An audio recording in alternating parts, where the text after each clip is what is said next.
تھا۔ نوجوانوں کی تربیت کے سلسلے میں یہ بات بھی بہت زیادہ عام ہے کہ ان کو محبت ملے، اٹینشن ملے۔ جب انہیں اٹینشن نہیں ملتی تو بگڑ جاتے ہیں۔ نبی کریم صلی اللہ علیہ وسلم بچوں سے بڑی محبت کرتے تھے۔ ایک بار آپ نے اپنے ایک بچے یعنی کہ حضرت فاطمہ کے صاحبزادے حضرت حسن یا حسین ان کا بوسہ لیا۔ اخرا بن حابس نام کے ایک صاحب وہاں پر تشریف فرما تھے۔ ان کا کہ یا رسول اللہ، میرے 10 بچے ہیں لیکن میں نے آج تک اپنے کسی بچے کا بوسہ نہیں لیا۔ تو نبی کریم صلی اللہ علیہ وسلم نے اس پہ تبصرہ کرتے ہوئے فرمایا، اللہ تعالیٰ نے اگر تم کو محبت سے محروم کر دیا ہے تو میں کیا کر سکتا ہوں؟ مطلب یہ ہے کہ بچوں سے محبت کرنا، بچوں کو پیار کرنا، بچوں کو انکریج کرنا ہے ضروری ہے۔ ایک اور موقع پر آپ حضرت عمر فاروق رضی اللہ تعالیٰ عنہ، ان کے پاس ایک حضرت عامر نام کے ایک صاحب تھے، ان سے ان کی بات چیت ہو رہی تھی، تو انہوں نے بھی دیکھا کہ حضرت عمر بچوں کی طرف بہت مہربانی کا سلوک کر رہے ہیں، تو حضرت عامر نے کہا کہ امیر المومنین، میں جب گھر پہ آتا ہوں تو سارے لوگ میرے بچے ڈر جاتے ہیں، کوئی اس کونے میں گھس گیا، کوئی وہاں پر جا کر چھپ گیا، ایک روب طاری کر دیتا ہوں میں سارے بچوں پر جب گھر میں جاتا ہوں۔ تو حضرت عمر فاروق جو ایک بہت بڑے مربی بھی تھے، ہیڈ آف دی اسٹیٹ بھی تھے، commander in chief of forces بھی تھے، چیف جسٹس بھی تھے، بڑی عظیم شخصیت تھی ان کی، انہوں نے کہا حضرت عامر، آپ امت محمدیہ کے ایک فرد ہیں، آپ نہیں جانتے ہیں کہ بچوں کے ساتھ کس طریقے سے محبت کا سلوک کرنا چاہیے، کس نرمی اور شفقت کے ساتھ ان کے ساتھ پیش آنا چاہیے؟ تو نرمی اور شفقت، اس سے وہ کچھ حاصل ہوتا ہے جو سختی سے، مار پیٹ سے حاصل نہیں ہوتا ہے۔ اب میں 2 واقعات آپ کو سناتا ہوں، امت کے بزرگوں نے کس طرح کے لوگوں کو پروان چڑھایا۔ حضرت عبد القادر جیلانی رحمۃ اللہ علیہ، بڑے پیر صاحب کے نام سے لوگ ان کو جانتے ہیں، اور بہت بڑے موحد تھے وہ۔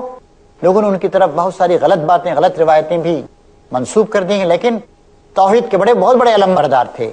ان کی ماں نے ان کی ایسی تربیت کی کہ جب وہ بغداد کی طرف جا رہے تھے اپنے تعلیمی سلسلے کو وہاں پر شروع کرنے کے لیے، تو ان کی ماں نے 40 اشرفیاں ان کے بغل میں سیدھی تھیں کہ کہیں ڈاکو حملہ نہ کریں۔ ڈاکو نے پوچھا تو انہیں جھوٹ نہیں بولے، صاف صاف بتا دیا کہ ہاں میرے پاس 40 اشرفیاں ہیں۔ ڈاکوؤں کے سردار کو حیرت ہوئی اور ان کے بغل کے نیچے کی جیبیں کاٹی گئیں تو 40 اشرفیاں ملی۔ اس نے حیران ہو کر پوچھا کہ تم نے صحیح بات کیوں بتا دی، جھوٹ کیوں نہیں کہا؟ انہوں نے کہا یہ میری والدہ محترمہ کی نصیحت ہے اور ان کی نصیحت کا اثر ہے کہ میں کبھی جھوٹ نہیں بولتا، اسی لیے میں نے صحیح بات بتائی۔ یہ واقعہ ہمارے لیے چشم کشا ہے، ہماری آنکھوں کو کھولتا ہے کہ بچوں کی کس طریقے سے تربیت کی جا سکتی۔ وہ واقعہ مشہور سنا ہوگا آپ نے حضرت عمر کے زمانے میں۔ حضرت عمر رات کی خاموشی میں مدینے کی گلیوں کا چکر لگا رہے ہیں۔ ماں کہہ رہی بیٹی دودھ میں پانی ملا دے۔ بیٹی کہتی ماں کیا تم نے امیر المومنین کا حکم نہیں سنا کہ دودھ میں پانی نہیں ملایا جائے؟ ماں کہتی ہے عمر بیٹھے ہوئے تھوڑے دیکھ رہے ہیں، جاؤ پانی ملا دو، کچھ پیسے زیادہ ہاتھ آ جائیں گے۔ بیٹی کہتی ہے کہ ماں امیر المومنین نہیں دیکھ رہے ہیں تو کیا ہے، اللہ تو دیکھ رہا ہے، اللہ کو ہمیں منہ دکھانا ہے، قیامت میں حساب دینا ہے۔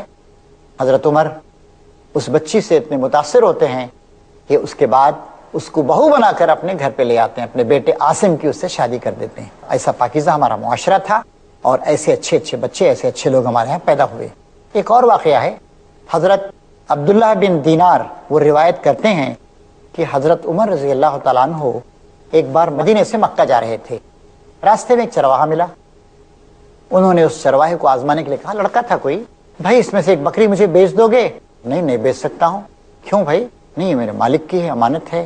ارے پیسے لے لو، مالک بیٹھے ہوئے تھوڑا یہاں پر دیکھ رہا ہے۔ وہ بیچارہ کم پڑھا لکھا آدمی تھا اور بہت اچھی زبان بھی استعمال نہیں کر سکتا تھا، اپنا معافی ضمیر ادا کرنے پر پورے طور سے قادر نہ تھا۔ اس نے کہا اور اللہ کا کیا؟ یعنی وہ کہنا یہ چاہ رہا تھا کہ اللہ دیکھ رہا ہے، اللہ کو جواب دینا ہے، اللہ کو منہ دکھانا ہے، الفاظ اس طرح کے، اس میں اللہ کا کیا؟ تو اس طریقے سے سماج میں جب بھلائیاں پھیلتی ہیں، ایک بچے پر، ایک انسان پر اس کا اثر ہوتا ہے۔ ایک اور واقعہ آپ نے سنا ہوگا کہ ایک ڈاکو کو پھانسی دی گئی، اور جب اس کو پھانسی دی جانے والی تھی اس سے پوچھا گیا تیری آخری خواہش کیا ہے؟ اس نے کہا میں اپنی ماں سے ملنا چاہتا ہوں۔ ماں جب ملنے آئی تو اس نے کہا ماں میں تیرے کان میں ایک بات کہنا چاہتا ہوں۔ اس نے کان کو کتر دیا۔ تو ان کا ارے بدبخت، مر رہا ہے اتنے جرائم کیے, اتنے قتل کیے, پھانسی پر لٹکایا جانے والا ہے, اس وقت چاہیے تھا کہ تو اپنی ماں کی دعائیں لیتا, تو نے ماں کے ساتھ یہ سلوک کیا. اس نے کہا یہ میری ماں ہی تھی جس نے اس غلط راستے پہ مجھ کو ڈالا. بچپن میں جب میں پہلی بار ایک چھوٹی سی چیز چرا کر لایا تو میری ماں نے مجھے ڈانٹا ڈپٹا نہیں, سمجھایا نہیں. پھر میں اور بڑی چیزیں چرا کر لاتا رہا, پھر میں چور بن گیا, پھر مجھے جیل میں ڈالا گیا, وہاں بہت سے ڈاکوؤں اور چوروں کے ساتھ رہ کر میں پکا چور بن گیا, یہاں تک کہ میں قتل و خون کرنے لگا اور آج میں پھانسی پہ لٹکایا جا رہا ہوں. میری ماں نے اگر میری صحیح تربیت کی ہوتی تو میں ہرگز اس طریقے سے اتنا بڑا مجرم نہیں بنتا اور اس طریقے سے مجھے پھانسی پر نہیں لٹکایا جاتا. اس سے معلوم ہوتا ہے کہ پہلے دن جو بیج بویا جاتا ہے اس کا کتنا اثر ہوتا ہے. ایک اور واقعہ اس موقع پر یاد آتا ہے. حضرت عبداللہ بن عباس رضی اللہ تعالیٰ عنہ, وہ نبی کریم صلی اللہ علیہ وسلم کے چچا حضرت عباس کے بیٹے تھے اور بہت بڑے فقیہ تھے, بہت بڑے محدث تھے, بہت بڑے مفسر تھے. قرآن مجید کی آیات کی, بہت ساری آیات کی تفسیر انہوں نے بیان کی. ایک بار نبی کریم صلی اللہ علیہ وسلم کے پیٹھ پیچھے, یعنی کہ اونٹ پہ پیٹھ بیٹھے ہوئے تھے. آپ نے کہا اے لڑکے, پھر آپ نے کہا اے لڑکے میں حاضر ہوں یا رسول اللہ, آپ فرمائیں میں آپ کی بات سننے کے لیے تیار ہوں. 2-3 بار اس طرح ہوا. جب پورے تو سے ان کی توجہ حضور کی طرف ہو گئی تو انہوں نے کہا کہ دیکھو تم لڑکے ہو, میں تمہیں نصیحتیں کرتا ہوں. پہلی نصیحت انہوں نے یہ کی کہ اللہ کے احکام کی حفاظت کرو, اللہ تمہاری حفاظت کرے گا. دوسری نصیحت حضور نے یہ کی کہ تم اللہ تعالیٰ کو یاد رکھو تو اللہ تعالیٰ تمہیں یاد رکھے گا اور تم اللہ تعالیٰ کو اپنے سامنے موجود پاؤ گے. ہر وقت اللہ کے احکام کی حفاظت کرو, نافرمانی مت کرو, اسے ڈرتے رہو, اس کو یاد رکھو. یہ پہلی نصیحت آپ نے اس لڑکے کو کی.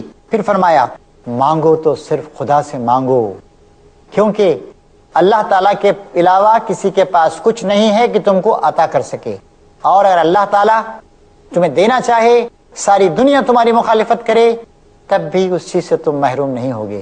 اور اللہ تعالیٰ نہیں دینا چاہے, ساری دنیا تمہیں کچھ دینا چاہے, تمہیں کچھ بھی نہیں مل سکتا ہے.